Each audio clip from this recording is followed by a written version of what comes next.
Salut, c'est William, bienvenue dans ma mini-série Les meilleures pâtisseries à New York. Et aujourd'hui, on va s'attaquer à un classique new-yorkais.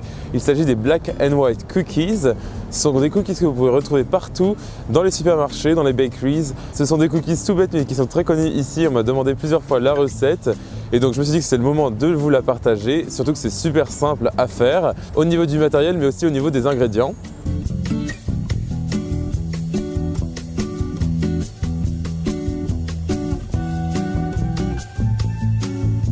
Et parmi les meilleurs Black and White Cookies que nous pouvons trouver à New York, ils sont chez Zabar's. C'est un supermarché où on trouve des fromages excellents et c'est d'ailleurs là où j'en achète tous les week-ends ou presque. Puisque oui, je n'arrive pas à me séparer du fromage français, c'est pour la vie, c'est comme les desserts de toute façon.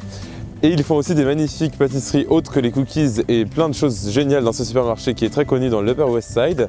Mais j'ai décidé aujourd'hui de m'attaquer aux Black and White Cookies. Et on va d'ailleurs tout de suite retourner en cuisine puisqu'il fait actuellement moins 10 degrés Celsius en ressenti et moins 4 degrés sur le thermomètre et je crève de froid. Donc c'est parti, on va en cuisine et on s'attaque à nos cookies Black and White.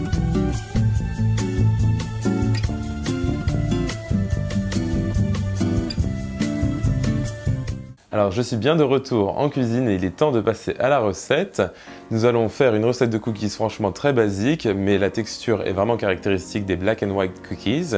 Donc comme d'habitude, on va commencer en crémant notre beurre doux à température ambiante avec du sucre blanc. Comme vous pouvez voir, mon beurre est quasiment fondu, c'est parce que je voulais le réchauffer au micro-ondes pour qu'il soit à température ambiante. Et c'est un échec comme bien de nombreuses fois, mais ça marche très bien aussi. Il faudra juste que je mette ma pâte au réfrigérateur à la fin pour que ça durcisse un petit peu avant de les cuire, mais ça c'est un détail. Et donc je les mélange avec mon sucre blanc et mon extrait naturel de vanille jusqu'à ce que j'ai une préparation bien homogène et jaune pâle.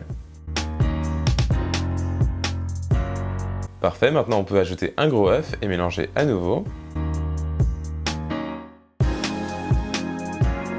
Pour mes ingrédients secs, j'utilise tout d'abord de la farine normale à laquelle j'ajoute de la levure chimique mais aussi du bicarbonate de soude. Donc là c'est la combinaison des deux qui va nous apporter une texture particulière. Et aussi j'ajoute une belle pincée de sel, toujours très important dans des cookies.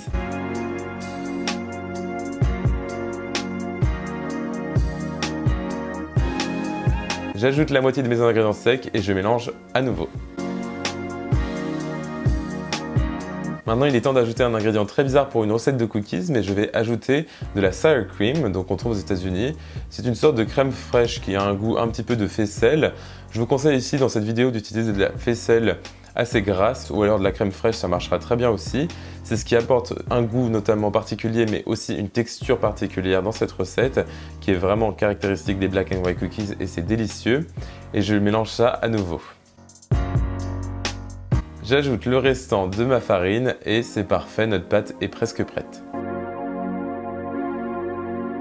Alors maintenant, vous pouvez voir que ma pâte est assez molle parce que mon beurre était trop fondu quand je l'ai ajouté au début de cette recette. Donc maintenant, je vais le mettre au réfrigérateur pendant environ 30 minutes à 1 heure jusqu'à ce qu'elle durcisse un petit peu. Et ensuite, on pourra former nos cookies.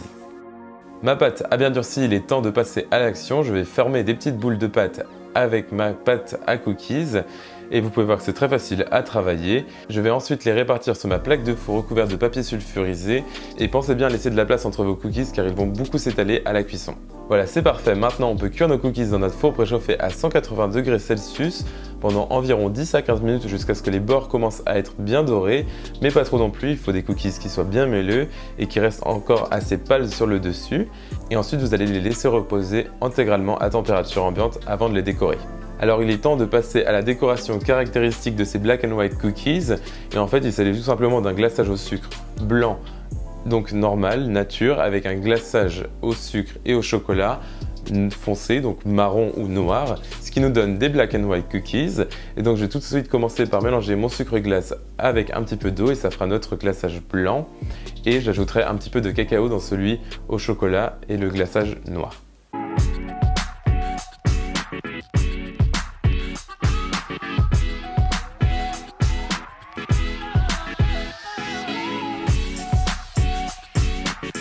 Mon astuce est en fait de décorer d'abord un côté, de laisser durcir pendant environ 30 minutes et ensuite de décorer l'autre côté.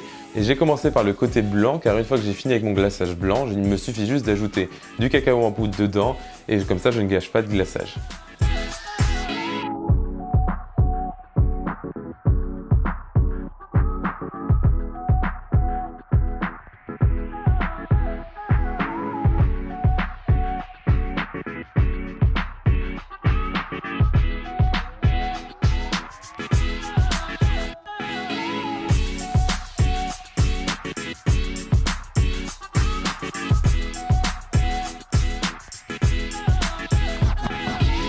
Et voilà, comme vous pouvez voir, nos cookies sont magnifiques et cette vidéo était très rapide puisque cette recette est extrêmement simple et directe. Ces cookies ont une texture particulièrement moelleuse qui est à tomber et qui va super bien avec ce glaçage qui contrebalance bien le côté assez sucré. Mais ces cookies ne sont pas trop sucrés étonnamment puisqu'on n'a pas utilisé de vergeoise par exemple dans cette recette. En tout cas, essayez cette recette pour avoir un petit goût de New York où que vous soyez. La recette complète est sur mon site internet, donc williamskitchenblog.com. Pensez à vous abonner à ma chaîne YouTube, ça m'aide énormément dans mon développement et vous pouvez aussi retrouver tous mes réseaux sociaux, donc Facebook, Twitter, Instagram et Snapchat dans la description de cette vidéo, donc juste en dessous. Likez cette vidéo et moi je vous retrouve la semaine prochaine pour une recette tout aussi délicieuse et extraordinaire. Salut!